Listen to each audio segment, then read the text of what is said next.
Um curso em milagres. Capítulo 25. A justiça de Deus. 3. Percepção e escolha.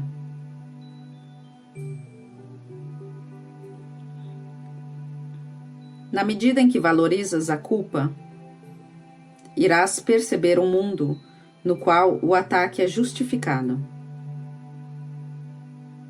À medida que reconheces que a culpa é sem significado, perceberás que o ataque não pode ser justificado. E isso está de acordo com a lei fundamental da percepção. Vês o que acreditas que está presente, e acreditas que está porque queres que esteja.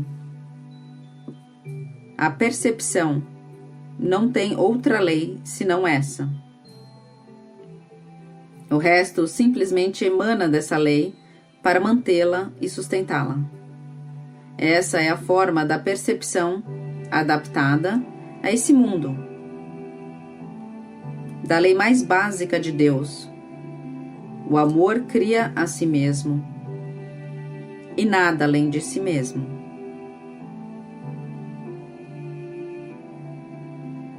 As leis de Deus não prevalecem diretamente em um mundo no qual a percepção domina, pois tal mundo não poderia ter sido criado pela mente divina para a qual a percepção não tem significado.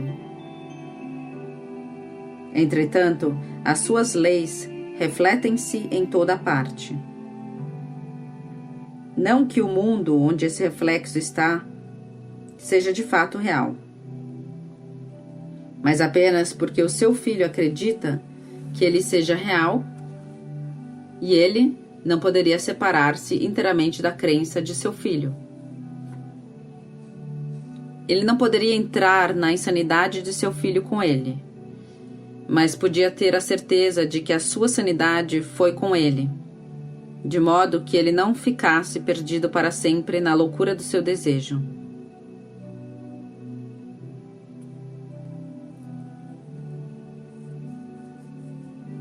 A percepção se baseia na escolha. O conhecimento não. O conhecimento tem apenas uma lei, porque tem apenas um Criador. Mas esse mundo foi feito por dois, e eles não o veem do mesmo modo. Para cada um, ele tem um propósito diferente. E é um meio perfeito para servir a meta em função da qual é percebido.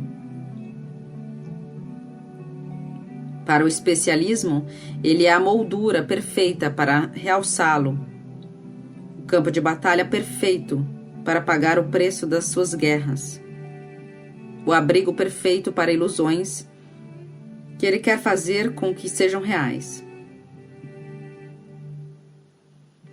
Nenhuma única deixa de ser mantida em sua percepção.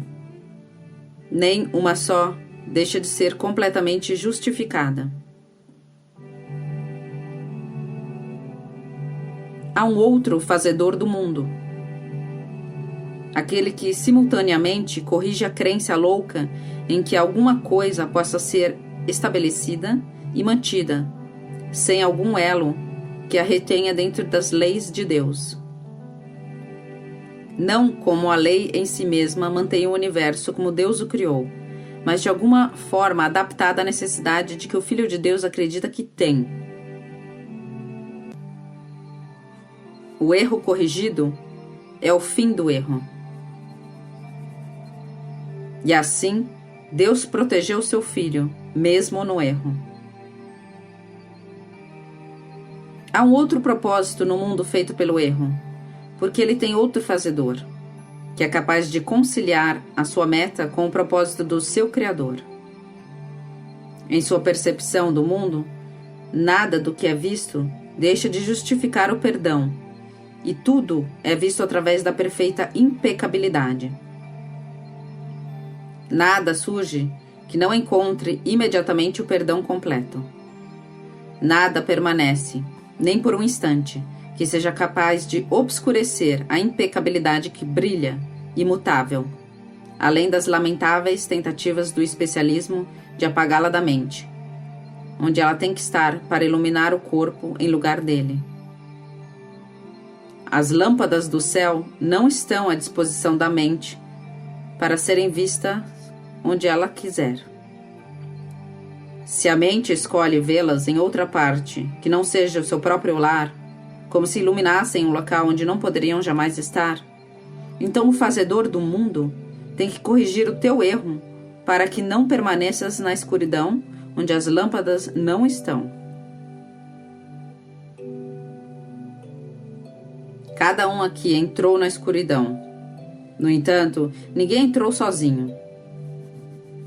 Não precisa ficar mais do que um instante, pois veio com a ajuda do céu dentro de si, pronta para conduzi-lo para fora da escuridão, rumo à luz a qualquer momento. O instante que ele escolhe pode ser qualquer um, pois a ajuda está lá, apenas esperando pela sua escolha. E quando ele escolhe usar o que lhe é dado, então verá cada situação que antes imaginava como um meio para justificar a sua raiva se transformar num evento que justifica o seu amor. Ele ouvirá claramente que os chamados para a guerra que antes escutava são realmente chamados para a paz. Ele perceberá que onde investiu o seu ataque, existe apenas um outro altar, onde ele poderia ter concedido, com igual facilidade e muito a maior felicidade, o perdão. E irá reinterpretar toda a tentação como apenas uma outra chance de trazer alegria a si mesmo.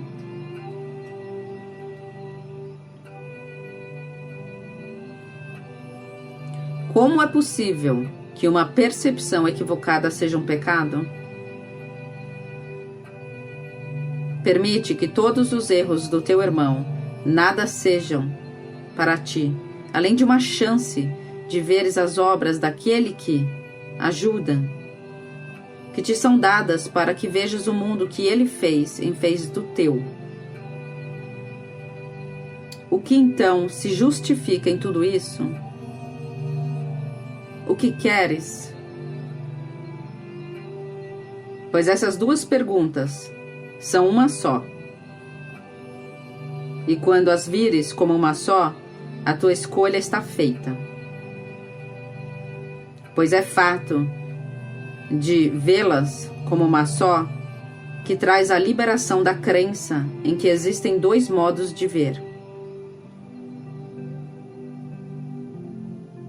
Esse mundo tem muito a oferecer à tua paz e muitas chances para estenderes o teu próprio perdão. Tal é o seu propósito para aqueles que querem ver a paz e o perdão descerem sobre si mesmos e lhes oferecerem a luz. O Criador do mundo da gentileza tem perfeito poder para apagar o mundo da violência e do ódio, que parece colocar-se entre tu e a sua gentileza. Esse não está presente aos seus olhos, que sempre perdoam, e portanto não precisa estar presente aos teus. O pecado é a crença fixa em que a percepção não pode mudar. O que foi condenado está condenado e condenado para sempre, sendo para sempre imperdoável. Se então ele for perdoado, a percepção do pecado não pode deixar de ter sido errada.